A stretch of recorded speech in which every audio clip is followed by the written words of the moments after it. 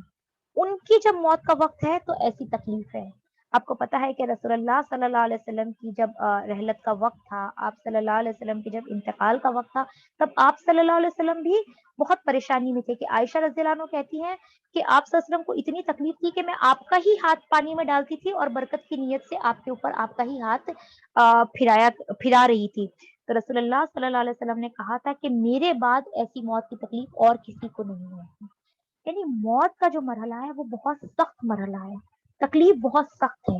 اس وقت کیا ہوتا ہے پتہ ہے؟ ایک اور حدیث کا مفہوم ہے، اس وقت شیطان آتا ہے اور انسان سے، سبھی انسانوں کے پاس شیطان آتا ہے اور انسان سے کہتا ہے کہ تو میرا کہاں مان، میں تیری تکلیف دور کر دوں گا، تو میری بات سن، میں تیری تکلیف ہٹا دوں گا. تو جو نیک لوگ ہوتے ہیں وہ تو اسے اپنے پاس سے ہٹا دیتے ہیں. اور وہ ایسا کیوں کر پاتے ہیں؟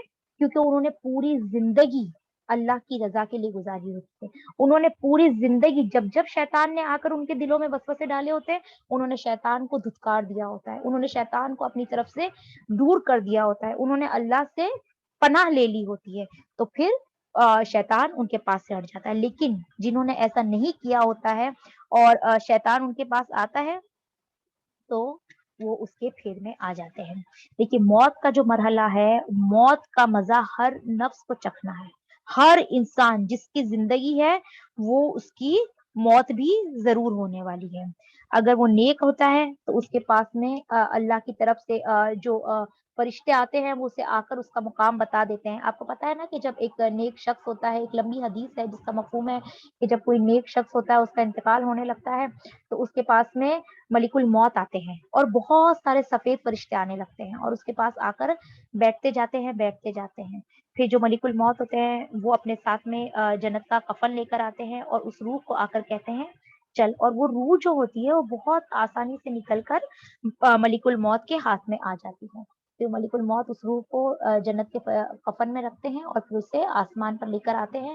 اور آسمان پہ جتنے بھی بیچ میں جتنے بھی فرشتوں کی جماعت ملتی ہے وہ اسے مبارکباد دیتی رہتی ہے اور اس پہ سلامتی بھیجتی رہتی ہے، یہاں تک کہ وہ اسے لے کر آسمان پر چلے جاتے ہیں. لیکن اگر کوئی بد روح ہوتی ہے تو اس کے پاس میں پورے کالے کالے فرشتے آنے لگتے ہیں اور پھر ملک الموت آتے ہیں جن کے پاس ایک ٹاٹ کا کفن ہوتا ہے. ٹاٹ پتہ ہے نا کیا ہوتا ہے؟ ٹاٹ جو یہ جوٹ کا سیگ ہوتا ہے نا، گونی کی طرح، تو اس کا کفن لے کر آتے ہیں جو نہایت بدبودار ہوتا ہے. اور پھر اس روح کے پاس آ کر بیٹھتے ہیں، اس سے کہتے ہیں چلو.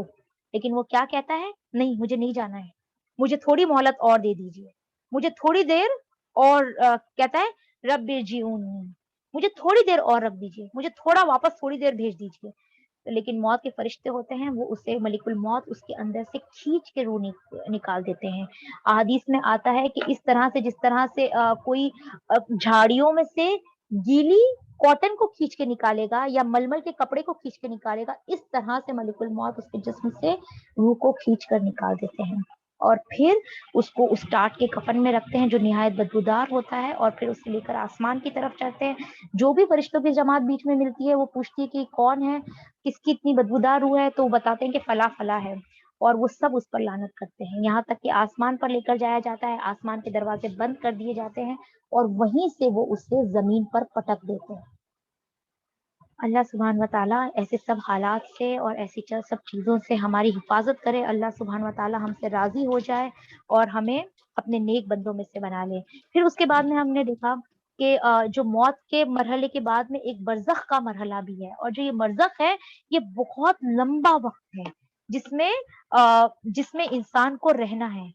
جیسے اس نے عمل کیے ہوں گے ویسے اس کا جگہ ہوگی، اس کا جو ویٹنگ روم ہوگا، اس کا ویٹنگ روم ایسا ہوگا جیسے اس نے دنیا میں عمل کرا کے آیا ہے. ابھی وہ آگے نہیں بڑھ سکتا، ابھی وہ پیچھے نہیں جا سکتا. ابھی جو ہے اس کو یہاں پر ہی انتظار کرنا ہے، یہاں پر ہی رکنا ہے. اور یہ رکنا جو ہوگا وہ اس کی جو پہلے والی زندگی، یعنی جو دنیا میں جس زندگی میں جو عمل کر کے آیا تھا اس کے حساب سے اس کو روم دیا جائے گا، اس کے حساب سے اسے رکایا جائے گا کہ اسے کہاں پر اچھی جگہ رکانا ہے یا کس جگہ پر اسے رکانا ہے. پھر وہ اتنا لمبا عرصہ ہوگا، اتنا لمبا عرصہ ہوگا جب تک کہ سور نہیں پھونک دیا جائے. اور جو سور ہے وہ کب پھونکا جائے گا کسی کو بھی نہیں پتا ہے. جب رسول اللہ صلی اللہ علیہ وسلم سے پوچھا گیا کہ قیامت کب آئے گی